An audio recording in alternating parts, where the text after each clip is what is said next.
بسم الله والحمد لله والصلاة والسلام على رسول الله وعلى آله وصحبه ومن والاه. أهلا بكم إخواني في الحلقة 76 من شرح حديث عن النبي محمد صلى الله عليه وسلم من تخريج الإمامين بخاري ومسلم رحمه الله تعالى.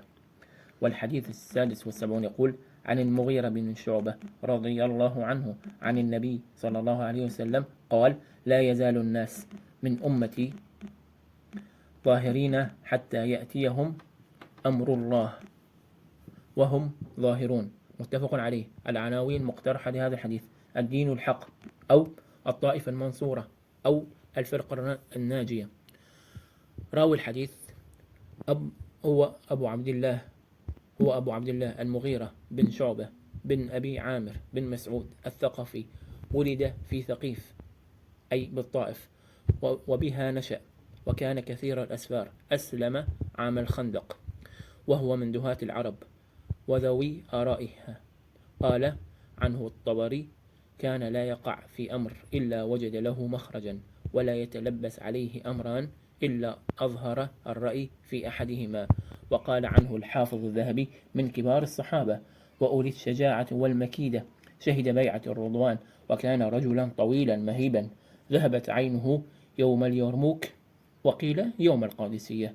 توفي في الكوفة وهو عن عمر يناهز 70 عاما. أبرز القيم لهذا الحديث: قيمة الثبات على الحق والدين، قيمة العلو والظهور والشموخ.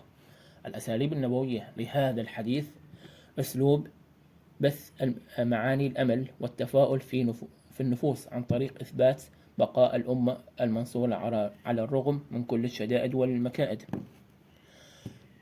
الشرح المختصر لهذا الحديث: بين النبي صلى الله عليه وسلم بقاء فئة من أمته ظاهرين على الحق، وفي رواية على الدين، لعدوهم قاهرين لا يضرهم من خذلهم حتى يأتي أمر الله وهم ظاهرون. وفي ذلك طمأنينة لأبناء الأمة أن الخير باقي ويتمدد بعون الله تعالى، وأن هذه الأمة لن تموت، لأن وظيفتها بث الحياة في الأحياء.